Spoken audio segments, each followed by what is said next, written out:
um podcast que eu assisti mais cedo, né, do podcast do Arlindo Orlando, nome do... Ele foi músico, tocou em várias bandas e tal. O nome do podcast é Conversa é Essa. Né? É bem bacana, assim. Eu já é um costume de eu assistir já alguns episódios já desse podcast. Aí eu vi uma entrevista do França, que ele foi vocalista do Mastruz com Leite. Num período... Foi até, assim, quando o Mastruz com Leite realmente estourou pro Brasil, assim, foi até do primeiro disco ao vivo do Mastruz com Leite. Aí ele falou sobre um movimento que está acontecendo, sobre essas bandas mais conhecidas, Calcinha Preta, Cavaleiros de Forró, enfim. Estão voltando alguns cantores que marcaram realmente as formações, porque a gente sabe que banda de forró... Tem bandas de forró que tiveram diversos músicos, cantores, né? Diversas formações, frentes, né? Que chama, né? Tem um turnover muito alto, né? Tem um turnover muito alto, né? Justamente, muda muito, né? Assim, a formação, que hoje em dia até eles se reuniram e fizeram o Quarteto Fantástico, que chama, que é o França, Kátia Silene, Bete Nascimento e Aduílio Mendes. Essa formação, esses 4 cantores foram justamente desse disco, do Mastruz com Leite ao vivo, que acho que é de 97. E realmente foi um disco, assim, quem gosta de forró é da minha época, assim. Que é um forró mais forró é um forró eletrônico, né? Não é um forró eletrônico, né? Mas, assim, não é um forró de hoje, assim, não é essa pegada de hoje, que é uma coisa de piseiro, vaquejada, essas coisas. Já é uma coisa, sei lá, já é um misto, não um misto. Gosto é gosto, né? Enfim. Mito. Então, aí, vem tudo de novo. É porque eu falei misto. Pô, companheiro. É porque eu falei misto. Para de mentir. Aí é uma coisa realmente, hoje em dia, sei lá, algo que parece forró, né? Já é mais uma coisa de forró das antigas, vamos dizer assim. Eu tô lembrando agora do negócio. Pô, aí é fogo, né, pô? Vamos me recompor. Companheiro, assim fica difícil, companheiro. O debate não fica alto inviável, né? Eu peço desculpa a vocês que estão aí esperando até agora, essa hora da noite, no sofá da sua casa, e ter um debate bosta desse. Sim, aí foi bacana, velho, assim, a entrevista dele, tá ligado? Ele falou muita coisa, assim, esse podcast ele é mais voltado aos bastidores de forró. Galera que ele conhece muito, assim, principalmente Fortaleza e tal, da época da Som Zoom, enfim, de outras bandas, vinham de forró e tal. Aí o França falou, porque tá havendo esse movimento de algumas bandas trazerem essas pessoas que já deram um destaque grande e tal. Cavaleiros do Forró voltou uma formação que realmente foi uma formação que deu muito certo, né? E assim, grande parte dessas pessoas que voltaram como sócios da banda, né? Então, ele era um funcionário, só um exemplo, né? Ele era um funcionário da banda, né? O funcionário não tem voz ativa. Isso. É fazer o que está ali e acabou. Ele saiu e em um determinado momento ele foi convidado a voltar, mas já num outro processo. Ele sendo realmente participante daquele negócio. Tomando as decisões também. Justamente. Então, assim, você tem uma oportunidade de realmente ter uma voz ativa, de você imprimir algo que você tem vontade de fazer e tal. Você participa das decisões. E isso é bom porque, de um lado, porque você está... o forró das antigas hoje em dia ainda é aquela coisa de puxar de lá de trás, aquela música massa e tal. E tá dando muito certo hoje em dia, né? Claro que o piseiro, aí você tem o João Gomes, você tem o Zé Vaqueiro, você tem outros nomes aí que agora me fogem a lembrança, que tá no auge, e não é demérito nenhum, acho que é massa. Mas o forró das antigas, ele é bacana, velho. Mas aquele gostinho. Tem, claro, pô. E o Brasil é muito eclético, pô. O Brasil é muito eclético. Inclusive para incluir no mesmo ambiente é tudo isso. Sim, tem. Tanto é que existem bandas focadas nesse tipo de forró das antigas. Né? Que realmente vão lá tocar aqueles sucessos, né? Pô. Então, aqui volta e meia tem shows do forró das antigas, né? Aí é como se fosse isso, é como se fosse um festival, né? Isso. Aí você falou Magníficos, você tem Limão com Mel, isso. Você tem o Mastruz com Leite, aí você tem, enfim, tem Calcinha Preta, isso. Tá entendendo? Então essa galera já abriu esse olhar para esse público que gosta daquele forró nem tão antigo e nem tão, tão recente como a gente tem aí essas opções. Tem aqueles sucessos, então assim, você sabe que é um show que realmente vai ser bacana. E a memória afetiva também, né? Porque Justo, mas você pega a geração de hoje, muito deles ouviam quando era moleque. Aí tem gente que ouve e diz, rapaz, já ouvi essa música, só não tô lembrando. Justamente. Essa memória afetiva que vem assim quando você escuta uma música assim dessa época, por exemplo. E é bacana, velho. Eu acho massa. Eu gosto, particularmente eu gosto de forró das antigas e tal. Eu tenho no meu stream, né, aqui. Eu tenho uma pasta aqui que é só forró, de vez por outro eu até mando um print, ó, só pra relaxar e tal. Catuaba com amendoim. Mas é massa, pô. Porra, quem nunca ouviu Saga de um Vaqueiro? Me diga aí. Quem nunca ouviu? Vou pedir licença pra contar a minha história. Catuaba com amendoim. Depois o Mastruz com Leite gravou e 713 bandas gravaram depois. Mas ele Catuaba. Catuaba com amendoim. Foi acho que foi no volume 2 do Catuaba com amendoim que gravou essa música. Eu escutei com o Mastruz com Leite depois essa música. É porque é o que acontece. O vocalista, o Neto Leite, nome, ele era do Catuaba com amendoim quando gravou essa música, Saga de um Vaqueiro. E ele, a Catuaba com amendoim, eu não sei se ainda é ou se era da Sonzum. E ele foi para o Mastruz com Leite. Hoje ele está no Mastruz com Leite. Então ele canta, né? Ele grava, enfim. É a voz da música. Vamos dizer, você ouve Saga de um Vaqueiro, já liga logo o nome à pessoa. Né? É bem massa. Eu gosto, porra. Tem mais de 3 horas de... Saga do Vaqueiro é um faroeste caboclo do faroeste caboclo do sertão da gente aqui no nosso Nordeste, né? É bem bacana, são quase 8 minutos de música. Isso. Da Rita de Cássia, compositora de mão cheia. Então assim, é muito massa, eu gosto muito de forró das antigas, tá ligado? Essa música é uma mulher que escreveu? Rita de Cássia. Acho que onda, né? Porque assim, é uma música tão masculina assim, né? Assim, mas a interpretação, não da voz, mas eu digo assim, a história em si. Eu sei, né? Eu sei. O enredo, né? Você fala, né? Eu sempre imaginei que era um homem falando. Eu sei. De um homem, entendeu? Um intérprete homem, né? Que, vamos dizer, o cara que escreveu tá ali contando aquela história ali, né? Não, ela você vê, né? É massa, é assim, tu tinha uma ideia. E essa ideia desconstruída, né? Essa concepção de uma mulher ter contar a história de um cara, entendeu? De um cara que ele se apaixonou, né? Aí era um amor que não podia acontecer porque ele era um vaqueiro, era um cara, né, que não tinha posse, e ela era a filha de um fazendeiro rico, um cara tinha dinheiro na região. E que na visão do pai dela não podia acontecer. Que eles planejavam fugir e foi descoberto aquilo ali tudo. Só que quando ele foi embora, que disse que ela não vai e tal. Ela estava grávida dele, ele fugiu pro mundo afora. Quando voltou, não sei quantos anos depois, tava lá o filho dele lá, ele não sabia, lá na vaquejada lá tal. Ele disputando com o filho, perdeu com o filho, sem saber que era o filho dele. Aí ela pegou e disse: esse aqui é teu filho. Aí ele já tava puto com ela, olhando assim, esse cara, ela tá com esse cara e tal. Ela disse: não, esse aqui é seu filho. Você vê, né? Mas assim, eu fiz só um resumo da história, né? Mas uma mulher falando, contando nossa história. Mas é bacana, bacana. Olha, tem muito compositor bom, velho. Na região, assim, Nordeste.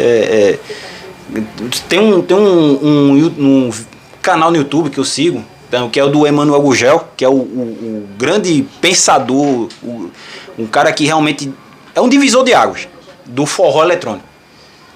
Você fala em Emanuel Gugel, você tá falando da Sonzum, você tá falando do Mastruz com Leite, você tá falando do Mel com Terra, Cavalo de Pau, tanta banda que surgiu, que foi administrada pelo grupo, né? Que, meu irmão, tá aí, velho. Você fala de forró das antigas, você vai... Porra, Mastruz com Leite. Na hora. Tem Magníficos. Limão com Mel, tal. Essas já vieram na estrada, vamos dizer assim, né? Então, assim, o canal dele, ele dá muita voz aos compositores dos sucessos que surgiram das bandas que eram da Som Zoom ou que são da Som Zoom. Aí tem tem o Luiz Fidelis, que é um cara também que é um poeta, né? Ele, por exemplo, ele fez uma música chamada Na Ponta do Pé. E o tocador mandou dançar na ponta do pé. Pronto, é dele. Então, assim, tem muita coisa assim que a gente não sabe, a gente nem imagina, né? A história por trás da canção, como é que ela surgiu. Eu gosto muito porque, justamente, o foco nesse canal do Emanuel Gurgel é esse. Como é que surgiu essa canção? Conta a história dela, como é que foi? Porque ela não vai surgir, eu vou pegar aqui, vou fazer uma música agora. Não é assim. Eu acho que você tem que ter um estalo. Ou algo que você passou, ou algo que você viu alguém passar. Né? Justamente, né? Então, assim, é bacana, né? Tem muito sucesso que, porra, e você imaginar que hoje em dia as coisas estão menos difíceis de executar. Você, por exemplo, fazer um projeto audiovisual, como, por exemplo, João Gomes mesmo, que foi aquele assombro aqui, foram 2 semanas aí, realmente, de expectativa, o show em si, tal. Aí a gente olha assim, porra, que trabalheira do caramba, velho, pra montar aquilo ali tudo, pra gravar em si, né? Mas imagine isso nos anos 90. Imagina só como era a coisa realmente, como era calejado, como era pesado, né? Você sabe, tá ligado? Então, assim, é massa, recurso, né? Justamente, né? Então, não era todo mundo que podia fazer, devia ser caríssimo. Justamente. Pra ter ideia, o disco Mastruz com Leite mesmo, esse que estourou, ele foi gravado na Fazenda Mastruz com Leite. Ele foi gravado lá mas era com tudo ali, né? Empenhado, muito, né? Aquela coisa pra dar certo.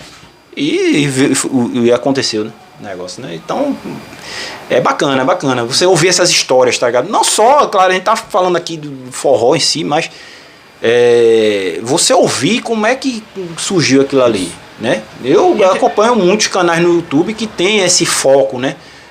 Inclusive até um de Charles Gavan, que era baterista dos Titãs, ele tem esse lance também de conhecer como é que foi produzido tal disco, como nasceu aquela música X, Y.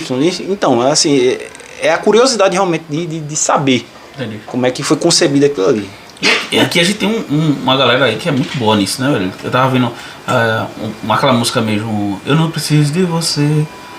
Quem é o cantor, o compositor dela? Eita, acho que é Petrúcia Amorim, velho. Eu me criei, da poeira. Petrúcia Amorim. Eu tava vendo entrevista. Eu tava vendo entrevista com alguém, sensacional. Eu tô tentando lembrar o nome do cara, velho, do cantor daqui. Perguntaram a ele assim, ó. Existe alguma música que você não fez, que você gostaria de ter feito? Aí ele falou essa. Eu acho que tá falando de Maciel Melo. Foi, esse mesmo. Maciel Melo, então, outro compositor que, pelo amor de Deus... Agora, perguntaram a ele assim, tem uma música que você não fez, que você, quando ouve, você diz assim, pô, eu queria ter feito essa música. Eu sei qual eu tava falando, eu sei. Eu acho que eu vi essa entrevista. Foi Maciel Melo sendo perguntado, né?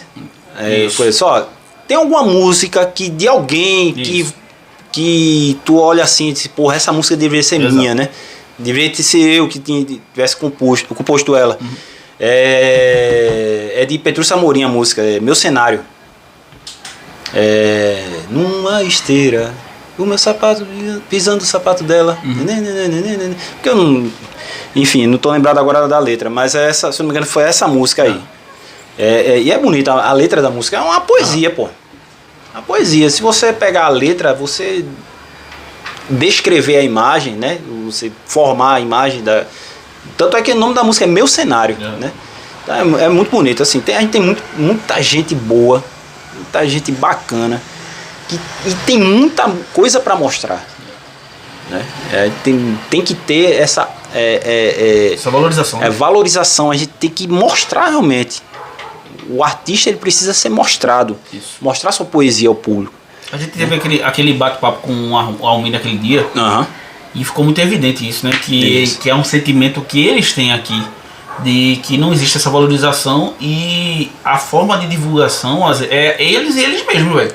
Justamente. Porque eles não têm um incentivo do governo ou da prefeitura que impulsione o trabalho dos caras o ano todo aqui. Não existem, como eu posso dizer, festivais ou alguma coisa. A gente tem um exemplo. Quem vive do forró passou a pandemia no aperto, porque não teve São João. Foram 2 anos sem São João, né? Quem vive do carnaval passou a pandemia no aperto, porque não teve carnaval. Justamente. Tipo, só que teve. E durante. Independente de pandemia ou não, durante o ano todo, esses caras vivem de quê? Justamente. Aqui tem um grave problema de sazonalidade. Por exemplo, tu é o Maestro Spock. Tu tem um nome. Tu pode percorrer aí centenas de festivais pro Brasil afora. Por quê? Porque tu tem nome. Tu tem já uma carreira consolidada. O Brasil te conhece, o mundo te conhece. Tu pode correr o mundo afora aí, levando a tua orquestra pra... Mas é a orquestra de Zé Fulano, que só toca no Carnaval de Olinda. Isso. Ou no interior, ou sei lá, num bairro desse qualquer. E aí, esse músico aí? Os caras passam o carnaval todo se matando, trabalhar, sai de uma festa pra outra, de uma festa pra outra, pra poder fazer dinheiro, pra poder passar sobreviver o resto do ano todo. Justamente. Quem ainda tem uma formação mais robusta, quem tem uma formação mais eclética, pelo menos esse é meu pensamento, consegue se virar melhor, porque pode ser freelancer, tocar em outro canto, sei lá, fazer sei lá, qualquer coisa, se virar, né? Mas aí é 1%. Você tá entendendo? Ainda tem esse aí que ainda consegue ali e tal, pô, eu toco, sei lá, trompete aqui, mas eu posso, sei lá, tocar uma zabumba numa banda aí qualquer, num trio pé de serra, ou sei lá, 1 hora de estúdio lá, gravar um percussão, sei lá. Você tá entendendo? Você consegue se virar. Mas falta muito isso, se torna muito sazonal. Quem é do carnaval só toca no carnaval. Não é assim, eu tenho músico de carnaval é músico, pô, como qualquer outro. Aquele Cacau Santos mesmo, que toca hoje ele tá ele é músico da Renascer, né? Mas toca com o Thales, toca com a Eli Soares. Ele, quando tava morando em Pernambuco, ele tocou com o Spock Frevo, tocou com a galera aqui, tipo, o cara tem que se virar.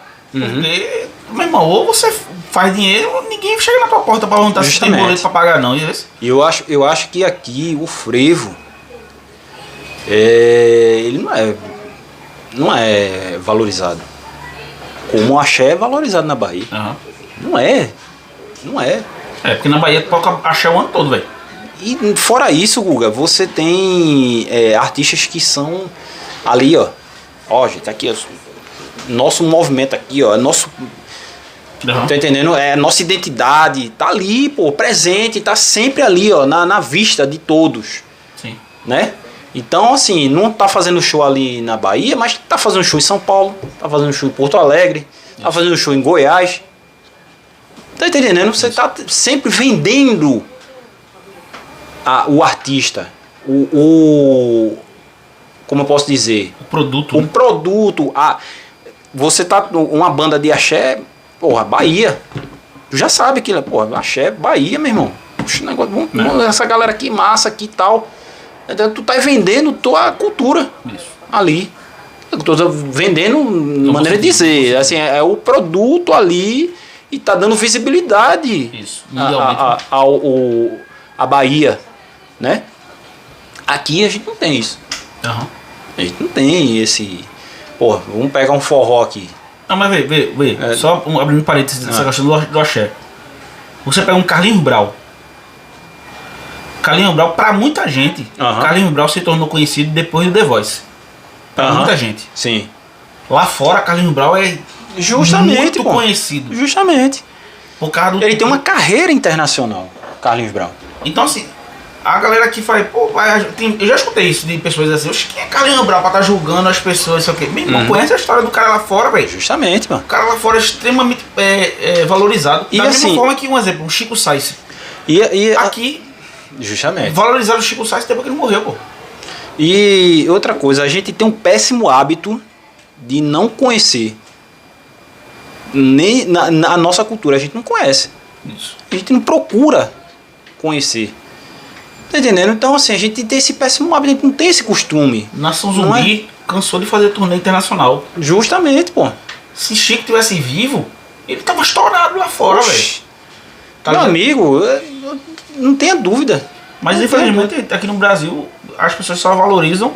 Guga, se ele tivesse ainda à frente da Nação Zumbi, aquele movimento que começou com eles lá atrás, nos anos 90, eu tenho certeza que daria muito mais frutos do que deu naquela época. Que a gente vê ainda de Mundo Livre, S.A. Você tem ainda o China, que hoje em dia ele está mais focado em TV, né? Você vê muito show e tal, mas tem a carreira musical dele. Você tem o Otto. Isso, Devotos, né? Você tem o Devotos. Essa galera que apareceu ali naquele caminho ali, do abriu pro rock. Foi surfando a onda ali, né? Você tá entendendo?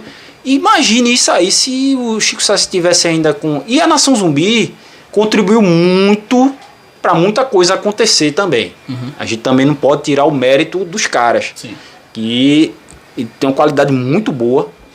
Eu gosto muito da Nação Zumbi, também tenho aqui na minha playlist aqui. Mas eu entendo o que você falou.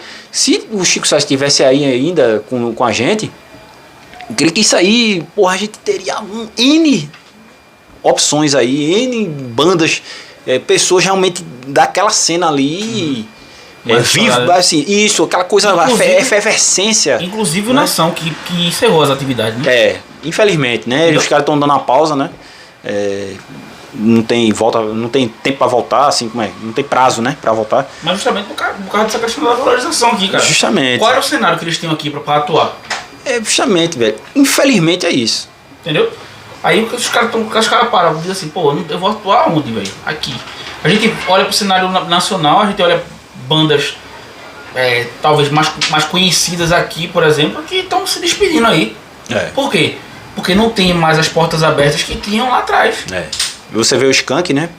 Fizeram um show aqui nesse mês. Você tem o Rapa que parou. Você tem... O Jota Quest que não tem a projeção que tinha. Que existe ainda, mas que mas a gente não ouve como ouvia antes. Justamente. Por quê? Porque perdeu. Porque as portas hoje se abrem para o que está em evidência hoje. Hoje se tornou muito imediatista o mercado, né? Você tem um movimento aí, que é um movimento sertanejo, né? Piseiro, enfim, esses derivados aí, né? Quer um exemplo? Caneta Azul, quando lançaram, o cara foi para todos os programas de televisão que tinha na grade. Justamente. Porque apareceu na internet, foi aquele fenômeno, né? Isso. Aquele pessoal aqueles cara que ficava dançando, fazia aquela dancinha do lado do TikTok. Foi pra todos os programas de televisão. O cantor que ninguém conhecia. Justamente. Né? Foi pra todos os programas de televisão. Que aquele Elias Monk Bell. Conto de fadas.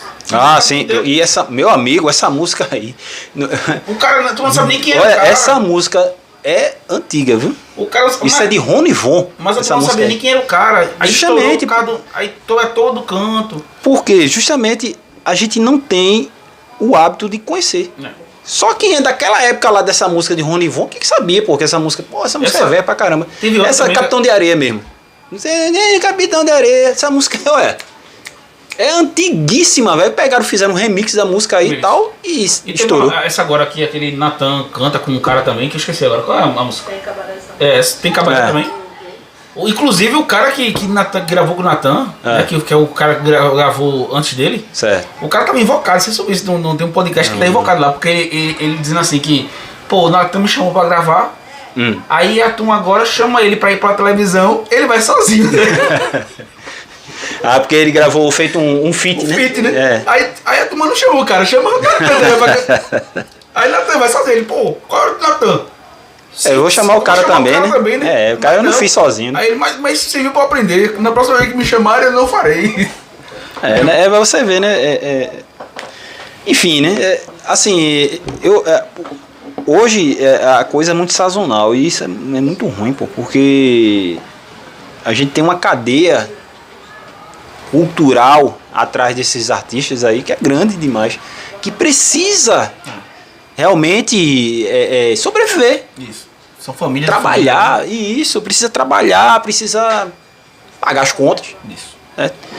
Então, falta muito disso. Por isso que eu fiz a pergunta a Almir, né? Que se ela achava que o produto cultura aqui no Brasil, ou aqui em Pernambuco, se o governo vendia de uma certa forma bem, eu, na minha opinião, acho que não. Eu acho que não. E a gente tá falando sobre isso, justamente.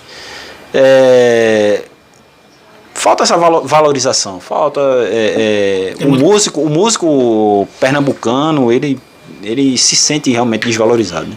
E tem ainda aquele lance de que o cara trabalha no carnaval hoje para receber no final do ano. Isso. Porra, existe isso. Pelo amor de Deus. Pelo amor de Deus, o cara compra um negócio hoje para contar lá no final do ano. Isso. Não, mas cara, não é todo mundo que consegue na música ter uma estratégia.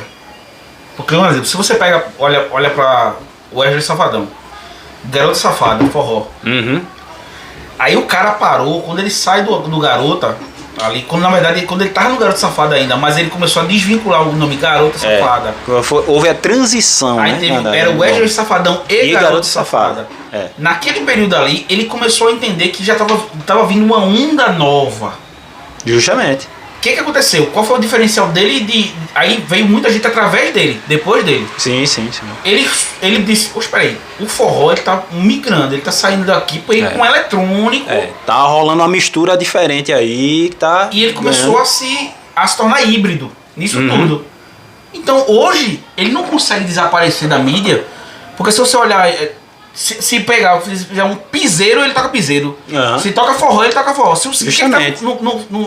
No sucesso toca cúmbia, ele faz uma cúmbia. Se toca, o cara tá ali, ele consegue surfar nisso tudo, ele consegue aquele camaleão ali no meio disso tudo, ele consegue ser o híbrido ali naquele meio daquele toninho, coisas que muita gente não consegue fazer. Um exemplo, quem é sertanejo mesmo não consegue fazer isso. Sei. Pode até tentar, tipo um Zezé Camargo Luciano, que volta e meia lança uma música que você percebe que não é aquele Zezé Camargo Luciano lá que atrás. não é aquela identidade dos caras, né? Não tem aquela... É uma tentativa de renovação, né? E chamar um público aí que...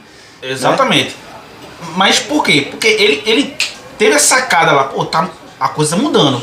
A gente precisa fazer algo pra chamar essa galera aí desse público aqui, ó. Porque o que acontece? Se ele não se atualizasse, ia acontecer com ele a mesma coisa que aconteceu com o Masculete, com Magníficos, com Calcinha Preta, que não é que desapareceu, mas que não se atualizou. Aí entra Tem a questão de querer. Eu não estou dizendo que eles são obrigados a fazer. Mas tipo, vamos pensar, olhando a parte comercial, tem coisas que ou você faz, ou você é esquecido. Eu sei. Né? A gente vê um exemplo, um Exalta Samba. O Exalta Samba, se você olhar direitinho, ele é antes e depois de Tiaguinho. Sim.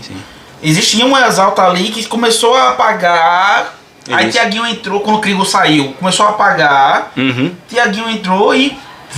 Justamente. Aí houve um outro momento, né, da banda. Né? Talvez no período de Tiaguinho foi o período de maior sucesso do Exalta. Sim. Porque ele trouxe as músicas dele, mudou a pegada. Justamente. O jeito da banda se comportar, né?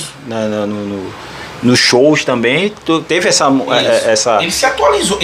O Exalta se atualizou. Tá ligado? Ele pegou o Exalta era aquele público raiz, era um samba. Porque já vinha acho que o Exalta Samba já é dos anos 80, né? No final dos anos 80 ali. Começou a pegar um público jovem. Aquelas letras com a sacada diferente, com um duplo sentido, não sei o que, começou a trazer um público jovem para Exalta e renovar o Exalta. Justamente. Aí você olha, por exemplo, da época do Exalta, quem sobreviveu? Poucos. Tá ligado? Aí é isso que eu tô dizendo. Pouquíssimos na realidade, né? Se você não sente o negócio, tipo, opa, tá na hora de eu surfar uma onda diferente. O que tá rolando aí? Eu vou surfar uma onda aqui diferente aqui, porque senão eu não vou aguentar, velho, não aguenta, né? A gente pega uma banda aí, um exemplo hoje, de pagode, tem o quê? Turma do Pagode. Sorriso Maroto. A maioria foi carreira solo. Muita gente, muito cantor saiu, foi carreira solo. Justo. Muito do que faz sucesso hoje é solo, tipo um Ferrugem, tipo um próprio Tiaguinho. Mumuzinho, é uma galera solo. Então assim, até essa coisa da banda de pagode, banda de samba. Não tá tão em evidência. Exato. Né? É só a galera que já vem aí já de um tempo. Exato. Já. Né? Você tem aí, eu acho que o Menos é Mais, que é uma coisa que é bem mais recente, então, né? Que mais recente, mas que aí eles já tiveram outra sacada. Eles entenderam o seguinte: pô, a galera pô, quem tá fazendo sucesso? Tiaguinho, não sei quem, não sei quem. Mas quem fez sucesso? Fulano, Ciclano, Beltrano. Pô, vamos pegar a música de A, de B, de C, de D, vamos gravar. É como se fosse um pagode das antigas, vamos dizer assim. Foi o que ele fez. O Menos é Mais, acabou o café, cara. Aquele churrasco do Menos é Mais, que fez sucesso, que estourou eles. Foi o que ele fez, pô. Ele pegou a música de Rodriguinho, pegou a música de Exalta, pegou a música da galera das antigas, né? E regravou de um jeito mais despojado e o nosso estourou. Então assim, trouxe para uma nova geração essas músicas dos anos 90, tá ligado? E mais uma pegada atual, tá ligado? Essa é a sacada do negócio. Eu tô ligado aqui. Deixa eu só mandar uma mensagem aqui, rapidinho. Faz a tecnologia aí. Não. Responde. Eu tô falando com ela. Tá falando aí, né? Faz a tecnologia agora. Não. Vou fazer assim. É isso, velho. Assim, há esse movimento também. E tem também um movimento que é mais tradicionalista da coisa. Né? Eu sei que existe a renovação, e é necessário realmente. Tem que ter essa renovação mesmo, porque as coisas andam mesmo, o tempo não para, né? Mas também existe a questão do tradicionalismo. Era aquela hora que eu ia falar em relação ao quê? Pô, o Mastros com Leite, ainda existem bandas que focam nesse tipo de coisa, nesse tipo que é o forró das antigas. Isso. Então, para eles... claro, a questão de você manter a raiz da coisa, você pode se tornar atual. E eu acho necessário, tem que ter. Porque existe aquele filão ali, aquele público. Existe um público ali que realmente precisa ser atendido. Isso também não quer dizer que você vai parar no tempo, não vai fazer mais música, vai viver de meu vaqueiro, meu pinhão. Não, você pode fazer músicas novas, com a temática atual e com um gostinho dos anos 90, uma coisa mais, um forrozinho eletrônico. Pode fazer, dá para aliar as coisas, né? Então, vamos dizer assim, o sol nasce para todos, né? Como diz, né? Então dá para ter... Você pega um Lulu Santos mesmo. Lulu Santos, se você pegar os últimos, sei lá, vamos pegar... 10 anos. Certo. De 10 anos para cá, Lulu Santos. Os discos que ele lançou, na maioria das vezes, foram regravações. E você escuta a mesma música com várias versões diferentes. O cara consegue ele transformar cada vez de um jeito diferente. O Lulu Santos, ele tem um negócio bacana que ele consegue revisitar as obras dele, né, as músicas dele. E cada vez que ele faz isso, ele dá parece que é atual, um frescor à música, justamente. Parece que é uma música nova. Uma vez eu até escutei uma pessoa falando assim, mesmo, quando foi a última vez que o Luciano fez uma música e gravou? Ele fez um disco, acho que faz uns 4 anos ou 5 anos atrás, de músicas inéditas. Eu não me lembro o nome do disco, tá? E realmente eu não tô lembrando. Mas você percebe que ele não divulga isso? Na maioria das vezes que ele vai pra algum cantar, ele canta alguma música que todo mundo já conhece. Só que de uma forma diferente. Assim, hoje em dia, a grande, vamos dizer assim, a grande fonte de renda do artista é o show. Então Exato. ele fazendo o disco, ele lançando na plataforma, ele fazendo um DVD, qualquer coisa assim, é mais pra realmente como se fosse um portfólio. Isso. Vamos dizer assim, um registro mesmo, né? Daquele momento, da carreira e tal. Não tem aquele valor como antigamente. Pô, vendeu milhões de cópias de discos. Tá? Hoje não é o foco. Vê Robertão, Robertão todo ano aí na Globo, cantando as mesmas músicas. Roberto Carlos cansou de vender disco, né? Então, assim, para ele hoje em dia a migração pro digital, ele já tem um público consolidadíssimo. Isso. Né? Então, assim, engraçado, né? Vender disco para ele é só fazer, produzir, é mais um hobby, tá ligado? Eu tenho um amigo meu que ele foi pro show do Geraldão agora que teve, né? Aí ele dizendo, velho, ele contando assim, foi ele com a mãe dele, que a mãe dele, era o sonho da mãe dele era ir pra um show de Roberto Carlos. Uhum. Aí foi ele com a mãe dele, tudinho, aí ele dizendo, cara, tava lotado. Lotado? Assim, lotado. E foram, acho que 2 ou 3 sessões aqui no Recife. E ele dizendo assim que ele percebia que era muita gente ali, tava na mesma situação que a dele. Tipo assim, tava com uma pessoa nova com os pais. Uhum. Que era tipo, o sonho dos pais era ir pra um show de Roberto Carlos. Justamente. E aquela pessoa tava indo ali também e participando daquilo ali, tá ligado? Justamente. Então tinha sempre pessoas mais velhas com pessoas mais novas. Existia essa mistura, vamos dizer assim, né? A gente tava vendo aí se comprava o ingresso pra minha sogra aí, pra ver o show, que ela também era uma vontade que ela tem de ir pro show do Roberto Carlos, mas depois que a gente viu o valor do ingresso, que custava um rim, aí a gente preferiu não... Era melhor comprar um CD pra ela, né? Das melhores. Pegar um pendrive e gravar. Então, assim, realmente era... É melhor comprar um DVD. Eu pensei que eu tava indo comprando o pacote de shows do ano todo, né? Mas não, era um show só, tá ligado? Então aí realmente ficou realmente uma coisa inviável, né? É como diz o ditado, ainda não dei na minha mãe, né? Então, aí, nem na tua sogra, né? Nem na minha sogra também. Aí é isso, velho. É isso. Mas é bacana, bacana. Hoje em dia a música ela mudou muito, velho. Mudou muito o conceito, como você sobrevive à música, né? E que é isso. E você vê pra finalizar, né? Tem na entrevista, né, o cara falou assim pra Rodriguinho, né? Cara, como é que é pra você saber que seu filho ganhou em um ano o que você demorou 20 anos pra ganhar? Mas é porque justamente... Aí tem outra entrevista com quem, rapaz, agora? Com o Zé Felipe e Leonardo. Fizeram a mesma pergunta pra ele. Porque você em 20 anos ganhou em 20 anos, seu filho ganhou em um ano. Justamente porque as dificuldades são diferentes, né? Porra. As coisas mudaram, né? Justamente. A forma de fazer mudou, o custo, cara, mudou. Eu tava assistindo uma live do Resgate, né?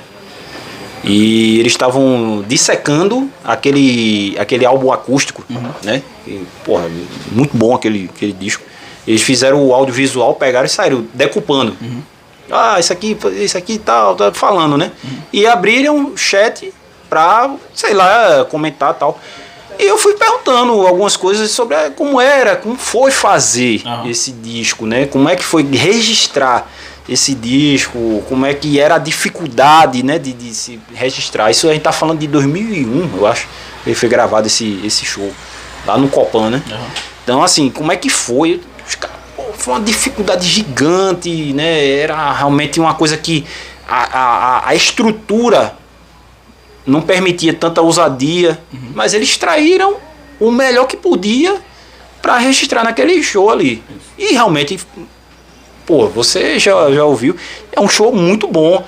Embora a gente vê que é uma coisa realmente, uma estrutura meio mais simples, mais acanhada, né? Mas é um puta de um disco, velho. Ali realmente é um disco muito bom. E eles fizeram um comparativo com o último registro deles, que foi, acho que foi os 25 anos, né? Que foi gravado na mesa de som com um notebook, pô. Isso. Você tá entendendo a tecnologia, como era? O que eles tinha um trabalho gigantesco com equipamento, unidade móvel, e sem contar que mesa de edição, muita imagem se perde, porque dá o corte errado, aí o que registra, aí aquele melhor take ali o áudio e o vídeo não combina. Você tá entendendo? A coisa ali se perde. Então eu teria que tiveram que enxertar, né, imagens, né, de outros shows ali. E hoje em dia eles, a gente nesse disco a gente gravou, teve uma trabalheira danada. Nesse aqui não, gravou tudo no computador. O cara tem um computador bom, o programa, o software de edição. Editava ali mesmo. Uma mesa de som nele e acabou. Acabou-se, velho. Ele com 2 meses já tava com o show pronto. Isso. Na rua. Então assim, justamente esse comparativo que eu faço. Se em 20 anos, o que Rodriguinho conquistou em 20 anos de ralação, de investimento, muito investimento, de N shows na noite, vai pra lá, vai pra cá, e o cara consegue isso em quantos anos? Um ano. Olha o tempo que ele poupou ali. Exato. Você tá entendendo? Então é isso, velho. Tecnologia a gente tem que usar a nosso favor. Exato. Né? Não usar contra a gente. Galera, esse foi o episódio do Base Podcast. Foi muito mais estar com vocês aqui. E uma ternurinha.